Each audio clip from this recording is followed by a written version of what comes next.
Is it really June? The month of May 2020 saw a lot of stuff happening in the world, but not so much for Red Dead Online. With the majority of the world spending more time indoors than they ever have, now is the perfect time for game developers to drop content. Unfortunately for Red Dead Online fans, Rockstar haven't capitalised on this opportunity, and yet another month has gone by without a major update for the game. Saying that, some stuff did happen with Red Dead. In this video, like I did for April, I'll be going through all of the updates and the news that you might have missed about Red Dead Redemption 2 over May. So let's get straight into it. We kicked off the month with a little teaser from Rockstar of some new content. What? Shut up. Sorry, don't get your hopes up, this was just a couple of ability cards that popped up on Social Club. But the Bens posted this screenshot to the GTA forums and it features two ability cards that have never been seen before. The first is the green one featuring a bearded geezer with a couple of flying angels around him, and the other is a yellow one with a Salvador Dali style melting face. Beyond the screenshots, this was all the information that was provided regarding these two ability cards, so a lot of speculation was sparked about what these mysterious cards could be.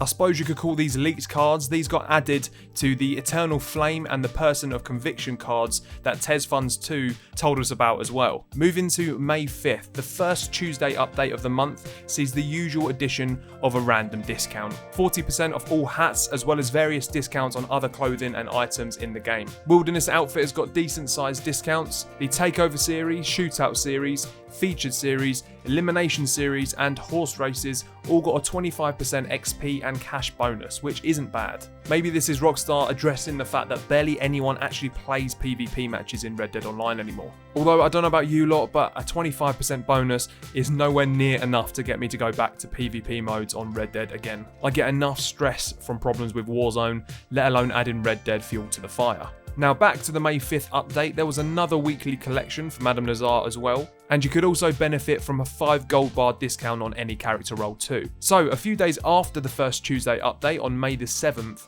Red Dead Redemption 2 was added to the Game Pass. For anyone who doesn't know, the Game Pass is an Xbox subscription service that allows users unlimited access to a list of over 100 games. Games get added all the time, and Red Dead being added to this list is a big deal for the game. Rockstar struck up a deal with Microsoft to get Red Dead on the Game Pass, as well as being able to benefit from any microtransactions that new users decide to go for. At this point, with the game having been out for over a year and a half now, the peak of initial sales at the start of the game's lifespan, as well as that second peak we saw with the PC release, that has well and truly passed. Both of those peaks have well and truly passed. So this is definitely a good move by Rockstar. May rolled on, and on the 12th we got the next Tuesday update. And I am so glad that I'm doing these monthly and not weekly, because the lack of real content in these updates is mad. So on this Tuesday update, a new slew of limited time clothing came back to the Wheeler Rawson & Co catalogue, including items like the Tasman and the Irwin coat. Moonshiners and collectors also got some bonuses, with the Moonshine sales getting a 30% bonus, and 50% more was given for the Bird, Egg and Arrowhead collections when sold to Madame Nazar as well. An announcement came out in this newswire for this update that the fee for all permanent posse creations is waived until June 8th. And a 40% discount was applied to all essential provisions, food, liquor and tobacco items, as well as the pamphlets for potent predator bait and potent herbivore bait. So if that Tuesday update didn't thrill you to your very core, then the next one surely will. But before we get into that, on May the 18th, Red Dead celebrated the 10th birthday of Red Dead Redemption 1 being released. A decade has passed since we got introduced to John Marston's journey to bury his past and reunite with his family, in the words of Rockstar. And to celebrate the occasion, Rockstar pulled together a newswire that consisted of loads of amazing pieces of artwork from the fanbase. And here are a few examples, some absolutely stunning stuff. My personal favourite of this bunch is Nicky Bjorn's portrait of John Marston, and that just looks unreal. If you want to follow Nicky on Instagram to see some other artwork that he's done, then his @ is Mr. Bjorn on screen now. So moving on to that Tuesday update from May the 19th, drum roll please.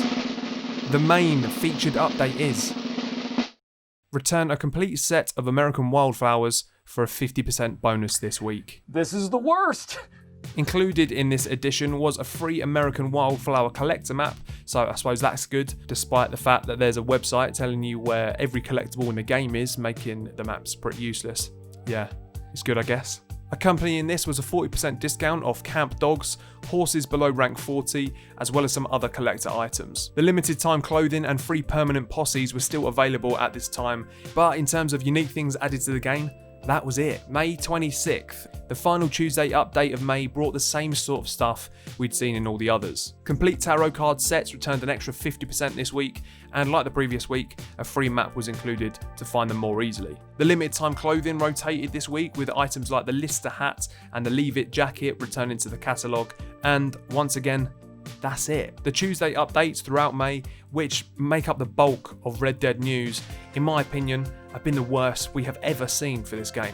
April was quite lacking when it came to content for Red Dead, but May just takes the trophy for the worst set of Tuesday updates we've ever seen. The core changes that we see are old clothing coming back and price reductions to seemingly random collections of items. I'm not in a position to say for certain what the reasons are for this, but obviously with everything going on in the world and how we know Rockstar are currently working from home, this has got to have a big impact on their development capabilities. And that's not even speculation, it's a fact that Rockstar aren't working to 100% capability right now. Regardless, every month I'll be keeping you updated with a roundup of what's gone on with Red Dead Online in the month gone by, so be sure to subscribe if you're interested in that sort of thing. If you enjoyed the video, please give it a like. I hope you're keeping safe and well. I'm JmCooKie. Cheers.